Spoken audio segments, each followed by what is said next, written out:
Hi friends, ఎండలు ఎక్కువైతే మనకు చెమటలు పడతాయి, అది సహజం. కానీ సముద్రానికి కూడా చెమటలు పడతాయా?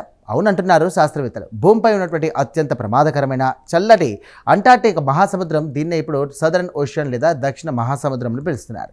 ఈ మహాసముద్రం గ్లోబల్ వార్మింగ్ తట్టుకోలేక ఇప్పుడు విపరీతంగా చెమటలు కక్కుతోంది. విశ్వంలో శీతనోస్థితిని నియంత్రించే ఆ మహాసముద్ర లోపల జరుగుతున్నటువంటి ఆ భయంకరమైనటువంటి మార్పు ఏంటో ఇప్పుడు చూద్దాం. ఈ పరిశోధనను ఆస్ట్రేలియాలోని మెక్వారీ యూనివర్సిటీ మరియు బ్యూరో ఆఫ్ మెటియోరాలజీ శాస్త్రవేత్తల బృందం నిర్వహించింది. టాస్మేనియా అలాగే అంటార్టికాల మధ్యలో ఉండే మ్యాక్వాకారీ ఐలాండ్లో గత 45 ఏళ్లుగా సేకరించినటువంటి వర్షపాత డేటాను వీరు విశ్లేషించారు.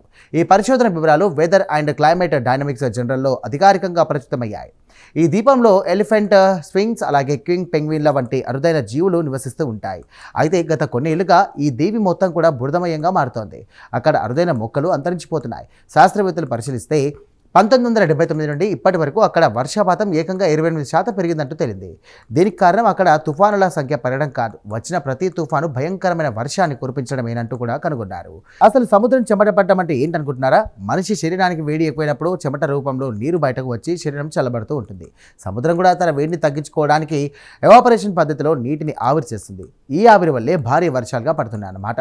ఇక 1979లో పోలిస్తే ఇప్పుడు దక్షిణ మహాసముద్రంలో తనకు తాను చల్లబరుచుకోవడానికి ఏకంగా 10 నుండి 15% ఎక్కువగా చెమటలు కక్కుతోందని, అంటే ఆవిరి అవుతోందంటూ శాస్త్రవేత్తలు లెక్కగట్టారు. ఈ విపరీతమైనటువంటి వర్షాలు ప్రతి ఏటా కూడా దక్షిణ మహాసముద్రంలోకి 2300 గిగాటన్నుల మంచినీరు అదనంగా చేరుతోంది. ఇది అంటార్టికా మంచు కరగడం వల్ల వచ్చే నీటి కంటే చాలా ఎక్కువ. దక్షిణ మహాసముద్రంలోకి ఇంత భారీగా మంచునీరు రావడం వల్ల సముద్రపు నీటిలోని ఉప్పు శాతంలో మార్పులు వచ్చి ఇక సముద్రపు ప్రవాహాలు దారుణంగా దెబ్బతింటున్నాయి.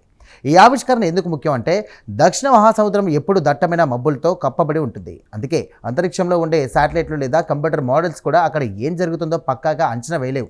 ఇప్పటికే కేవలం 8% మార్పును గుర్తించాయి. కానీ ఈ ఒంటరి ద్వీపంలో దొరికినటువంటి 45 ఏళ్ల రియల్ గ్రౌండ్ డేటా వాతావరణ మార్పులు మనం అనుకున్న దానికంటే చాలా వేగంగా భయంకరంగా జరుగుతున్నాయంటూ కూడా ప్రపంచానికి నిరూపించింది. చూసారుగా, ప్రకృతి ఇచ్చేటువంటి సంకేతాలు చాలా వింతగా ఉంటాయి. దక్షిణ మహాసముద్రం కక్కుతున్నటువంటి ఈ చెమట రేపు ఆస్ట్రేలియా, న్యూజిలాండ్తో పాటు ప్రపంచ శీతనోస్థితిని మార్చేయబోతోంది.